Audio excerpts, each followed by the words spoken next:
გივი გამარჯობა. დღეს გადავწყვიტეთ, რომ დავიწყოთ GGLOE გრუპმა წინა თვეში, ყოველ თვეში შემოსული საქმეების ანალიზი და განხილვა. ამ ეტაპზე ვისაუბროთ სესხის ხანდაზმულობაზე. რა რაოდენობის და რამდენი კლიენტის ვალის ხანდაზმულობა დაკმაყოფილდა.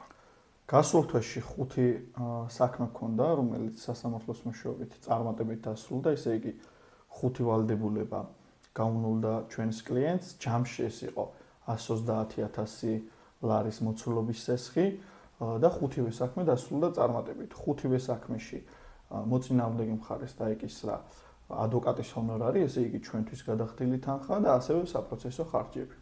კი, მაგასთან დაკავშირებით უნდა მეკითხე ახლა, რამდენიმე ვიდეოში გაქვს ჩაწერილი, რაც იძახი, რომ ბავშვად, როცა ხანდაზმული სესხი აქვს მოქალაქეებს, აქეთ ექნება ფინბიუროს ვალი.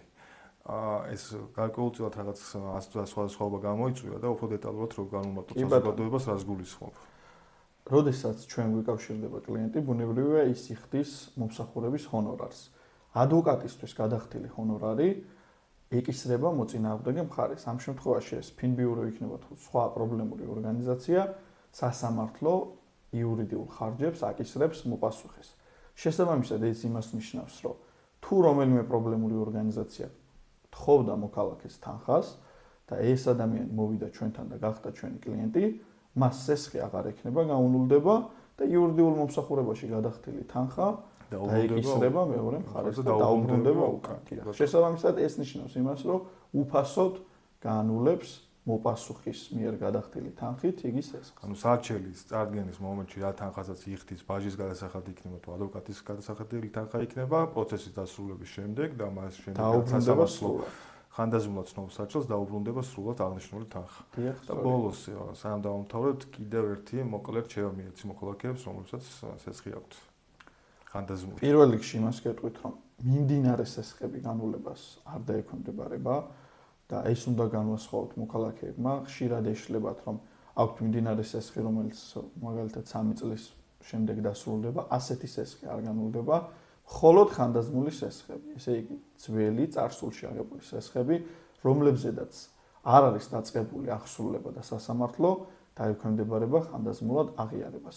3 წელია ასეთი სესხებისათვის. საიდან იწყება ეგეც რო გამოვიდა? ეს ვადა იწყება იმ მომენტიდან, როდესაც თქვენ უნდა დაგებრუნებინათ თანხა ბანკისთვის ან იმ ორგანიზაციისთვის, ვისაც ესესხეთ.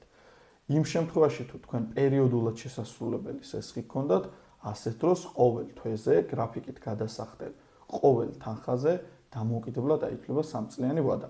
ჩვენ ასევე გვაქვს მოძიების სერვისი, რაც გულისხმობს იმას, რომ როდესაც ადამიანმა არ იცის რა ეტაპზეა მისი სესხი, არ აქვს დოკუმენტაცია, არ შეუძლია გამოითხოვოს აღსრულებიდან ან სასამართლოდან დოკუმენტაცია, ჩვენთან მოსვლის შემდეგ მოძიების სერვისით ჩვენ ბანკიდან, პრობლემურიდან, აღსრულებიდან, სასამართლოდან მოვიძებთ ყველა ინფორმაციას, შევისწავლით ამ საქმეს და ვეტყვით ადამიანს ეს სესხი არის თუ არა ხანდაზმული.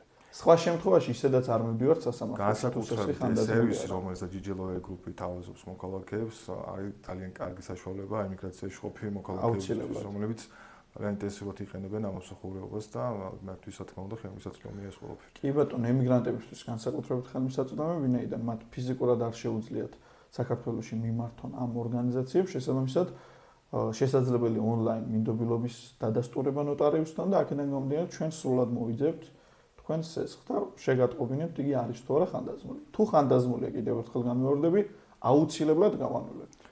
მადლობა გივი, საინტერესო იყო და აუმთავრებელი პასუხები გაიცი ყველა კითხვაზე და ჩვენი ეს წამოწყება პერიოდულად გაგრძელდება სხვადასხვა საქმეებთან მიმართებაში. კი ბატონო, ძალიან კარგი.